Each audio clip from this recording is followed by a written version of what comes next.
If you're using a remote collar, you'll notice that most of them come with a waterproof strap that uses a buckle style to put around the dog's neck. And it has these little tiny holes that you have to fit into the buckle and then place it through the buckle and tighten it around the dog's neck. There is a faster way of putting on a e-collar or remote collar using one of my quick release collars.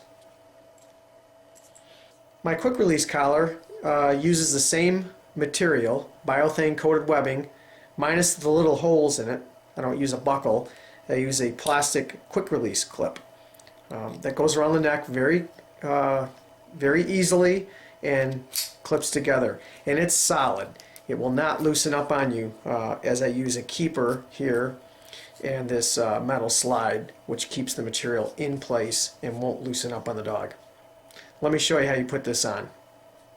First, you're going to need to remove the factory strapping material that's on the collar.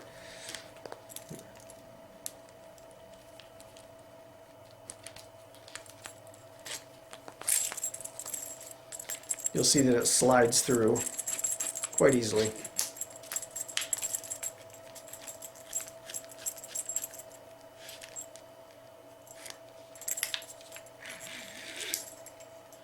And then you get to right here. My quick release collar has one end, the female end, that is permanently attached to the biothane, not removable. The other end looks like this. You're going to start with this end and you're going to pass it through the collar.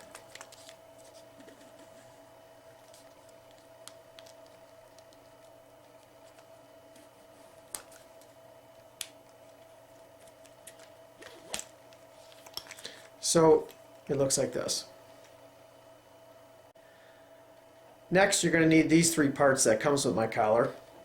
It is the plastic keeper, the metal slide, which keeps the material in place or it won't loosen up, and then you have the male end of the plastic clip.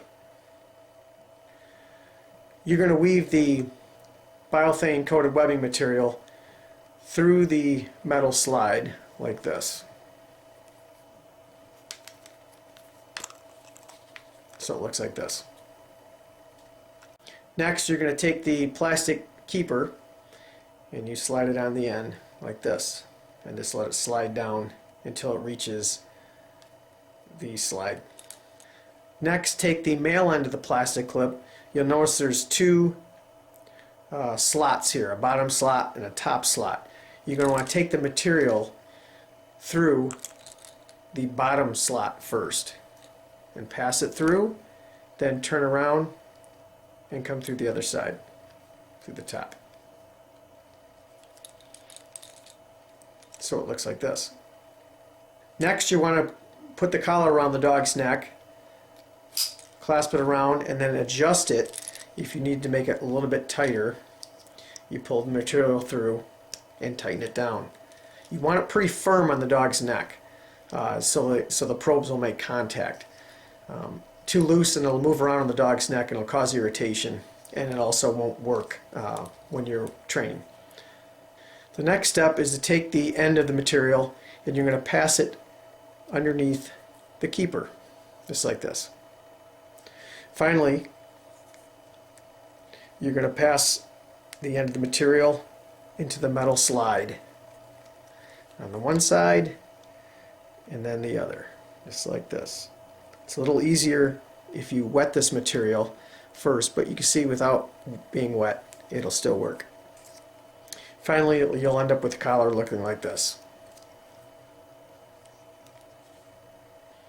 If you don't have one of these, you can find it on my website at razorcanine.com. Then click on the leash store in the upper right hand corner. In my store, you'll look for the Biothane quick release collar. I also sell these in nylon. It's on my website store under nylon quick release collar. It's a little bit more pliable than the Biothane coated webbing. However, you lose the waterproof protection of the Biothane coated webbing. So if you're in an environment where your dog's collar is going to get wet, this will start to have an odor to it, and then eventually will start to rot if you're always getting it wet. So the biothane coated webbing material is much better if you're going to be getting your dog's collar wet while he's wearing it. Here's what it looks like going onto the dog's neck.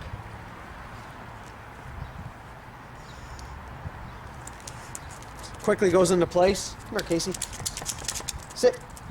And you can take it off very easily with one hand. Again, you can find them at razorcanine.com and my leash store. Thanks for watching.